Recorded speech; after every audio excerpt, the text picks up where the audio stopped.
April the 20th, 2021. Guys, you're looking at a picture from a video that I'm going to link you to. I'm not going to show you the entire video. I want you to go there and look at it for yourself. The guy's done a lot of hard work. And his YouTube channel is called Hangman 1128. Hangman 1128. But I'll put a link in the description, but that's it. And it's very interesting because what we're looking at is a fallen tree. And at the very top of the image, I know it doesn't show it very well, but you can see the base of another pine tree that has grown straight up from there. But in the video, which has some biblical implications from Hangman 1128, he mentions Ezekiel 31, and Ezekiel is one of my favorite prophets in the Old Testament. I've mentioned Ezekiel 13 and others many times for over 12 years now just here. But in Ezekiel 31, God is sending a message to Pharaoh. And if you think about the line of Pharaoh, you're talking about ancient kings that go all the way back to the Sumerian king line, which goes to the beginning of time as we know it, as far as our history. And a lot of people don't understand that there were two floods, but even in the King James Bible, there was a great flood before the flood of Noah. And we are actually in that second earth age, dealing with a third earth age that's going to be coming when Christ sets his foot down on this earth, 1,000-year millennium. But the first flood, there was no survivors. Not even birds, not even animals. That's going to be a different video. Second flood, you had survivors. You had Noah and the people that boarded his ark. And they were talking about the pure pedigree of the Adamic bloodline. But in Ezekiel 31, God is sending a message to Pharaoh, which is of an ancient king line and of ancient knowledge, possibly alien. But God uses metaphors that we can understand, and to me, Ezekiel 31 was not as much about us understanding it as Pharaoh understanding the implications of what he had done. And I'm not even sure Ezekiel understood the full implications of the message. He was the messenger in this case. Now, God talks about giant trees. He's talking about the Assyrian, and it's a message to Pharaoh. And in the implications of the message, he talks about a giant tree, the largest tree ever, and it even overshadowed the gigantic, massive cedars of Lebanon. And when you read Ezekiel 31, you've got to read it in context. In other words, it's obvious that he's talking about Satan and how Satan grew up wiser and smarter than the other beings that were with God. Messengers, angel is just a word for messenger, but his counsel. And Satan thought, as he grew and wiser and beautiful as God made him, that he was above everyone, and he wanted to rise into heaven and rule it. And Ezekiel 31 is about this giant tree, and he compares it to Satan. And he's talking about, remind Pharaoh about the Assyrian and what I did and what happened and how that giant tree fell. How lofty it was that it shaded nations, that all the birds of the earth could nest in the boughs of the tree. Giant trees that make the sequoias look very small, which you got, I think, the General Grant redwood is one of the largest tree, or the largest tree on earth by volume. It's 102 foot around the base of it. It's not the tallest, but thick enough to be the greatest tree on earth. But anyway, in Ezekiel 31, guys, go read it. But if you read it without the full understanding, I think you will miss some of the implication, because Again, it's obvious if you read it that it's a message to Pharaoh warning him about what happened to these other people that rose and thought they were gods, okay, including Satan. But he's using a metaphor that they would understand. And these trees that overtowered everything, that were bigger than skyscrapers, did they exist? Well, it seems odd that God would use something that didn't exist in any of his teachings or any of his warnings. And so when you look at the, again, you look over into Northern California, those are magnificent trees. You can drive through the bottom of some of them.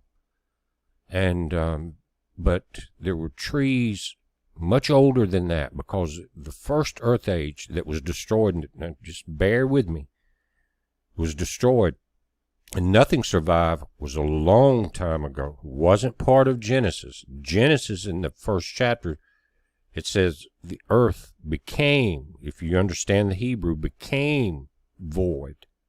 And that was because of the first great flood. Now, in these great trees, they can petrify.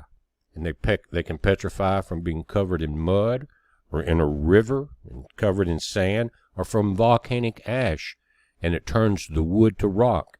And here in central Mississippi, on a river called the Strong River that we grew up canoeing every weekend we could as kids and camping on the sandbars, you would find small pieces from 6 inches to maybe a foot, 2 or 3 inches thick, of this petrified wood. It looked like a piece of wood, but it was hard. It was, petrified wood. In Arizona, you've got places that say they have the largest petrified tree, and that's all over the world. But these giant remnants, believe it or not, are all over the planet. And again, I'm not going to show you much of any of the video. I'm going to show you a couple still shots and some of the other ones that I got, because I want you to go there and watch it. But it had so much implication to me that I wanted to share it. And Hangman 1128 says to share his information. He wants everybody to understand it, because he again approaches it with a biblical context. But going back to one more time, Ezekiel 31, look at it as a message to ancient kings that had ancient knowledge before Moses. Okay? Before then. But the message was not for the messenger, but it was for these ancient kings that knew what had happened in history. Now, they say petrified wood is from 500,000 to 600,000 years old to over 1 million years, and even more than that. This picture that you're looking at is from the video from Hangman 1128, and it's from South Dakota. Now, you can see where this tree has fallen and another tree has grown up from it.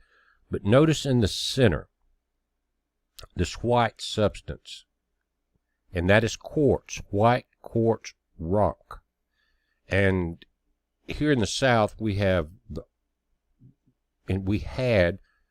some of the largest pine trees ever. And you got pine lighter stumps that dynamite is made from.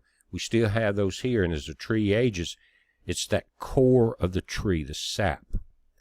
And if you go back to a lot of other information as far as geology, the sap of a tree would harden, and it could contain many different things, mosquitoes, bugs, insects, whatever, and they were preserved. But in this image here, this white substance is white quartz that many of us have seen. I climbed a tower of rock in Colorado between Golden and Denver, Colorado.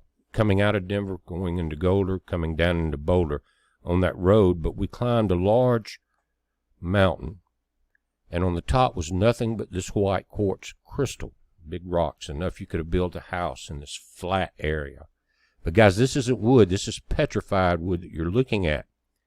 And on the outer edges here, you can see how it is grayed over time and turned gray. And in the desert, when you see this on the stones, it's called desert patina. But here, the rock will crack. is petrified, just like you will have dry wood that dries and cracks. It will do the same thing. But what is interesting about this, and they've seen it all over the world, is quartz. That nectar, that sap that runs up through the center that we call pine heart lighter here, was turned to white quartz rock. Now, the redder areas that you can obviously tell was wood, looks like redwood or cedar, are newer breaks, maybe 100,000 years old, maybe much less than that. But the outer edges makes it look just like rock, except this is one of the best pictures I've ever seen, and I'm going to show you a few more that are amazing, of petrified wood still in a state that you can tell, obviously, look at this on the top right here, that this is wood. But it's not, and it is petrified wood. Now, let's look at a couple of other pictures. And guys, when you see his video, it's going to remind you of several things, but you're looking at Devil's Tower out in Wyoming, and it's massive, but the base of it and the way that it is formed looks like a massive tree stump. Just think about what I'm saying, and many of you, most everybody that on the first impression has thought that, and it's cut off very cleanly at the top. Now, did that happen through a massive movement of ancient ice fields and glaciers that would trim it that close? We don't know that. But there's evidence that the trees that existed in ancient time in the first Earth Age were this size, and that's what the message in Ezekiel 31 is. But let's go and look at some of a couple of still images that are in Hangman 1128's video.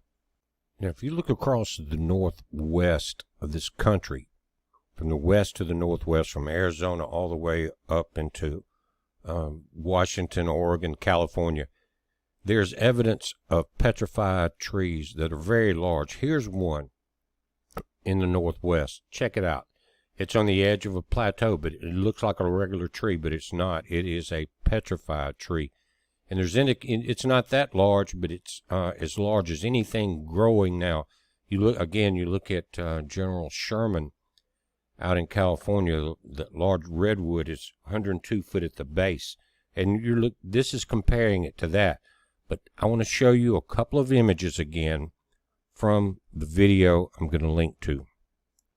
And in that video, he walks through this cut between what appears to be rock, but notice that it's laying horizontal, and notice the breaks in the cuts where it's newer than the outside edges that are aged by no telling really how many thousands or millions of years.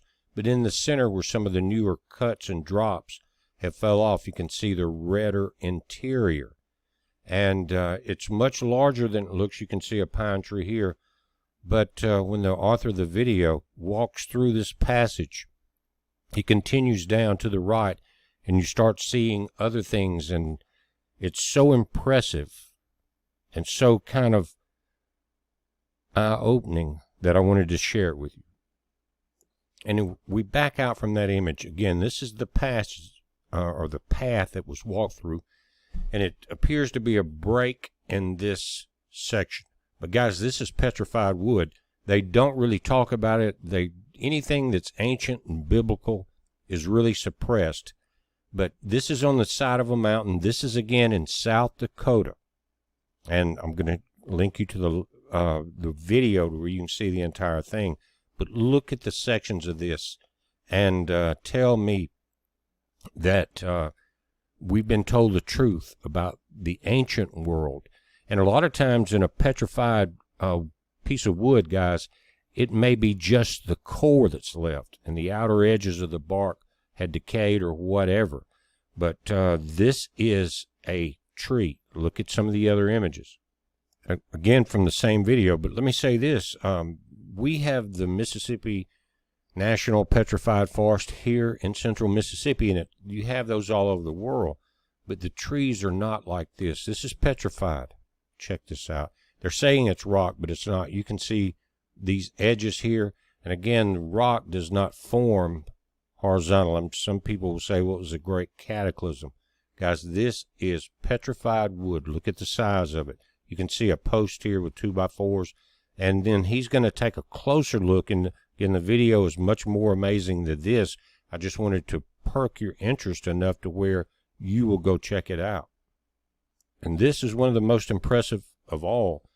As he came through the cut that you saw in the middle of the tree there, this was on the other end as he went further to the right. Look at this, guys.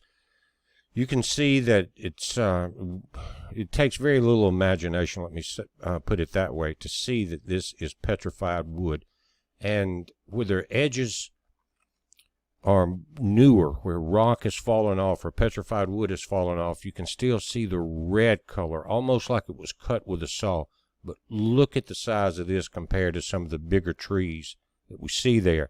And there are other images where he gets a close-up of this, and it looks like the wood had just peeled the bark and was ready to cut, but it's rock. And he talks about this eventually forming into limestone. Now, this is just a few images. He's got the full video on the channel that I'm going to link you to. And by the way, there's another YouTube channel called Logic Before Authority. And he actually had an interview with this fella. And that's how I found it. I noticed comments from some of the other folks that watch our channel were on Logic Before Authority's channel. But the video is at, again, Hangman 1128. Guys, the pictures that he shows you in the video makes it 10 times clearer than what I'm telling you and showing you if you need that much clarity. But these are the trees that God was referring to as an example of no matter how great and mighty that you rise up above the other trees, the cedars of Lebanon, etc., that you can be brought back down. Now, he wasn't attacking the trees, he was attacking the ancient kings and rulers. But, guys, this is not rock. Look at this. It looks like for example, I have 2 stacks of firewood here. One is 3 or 4 years old, and it's very gray, and it looks just like this. The newer one is very red, and it looks just like this, especially on the ends. This is petrified wood. It's ancient, and it's giant, and it's eye-opening. Guys, we're watching it. You watch it. It's a heads up. Be safe.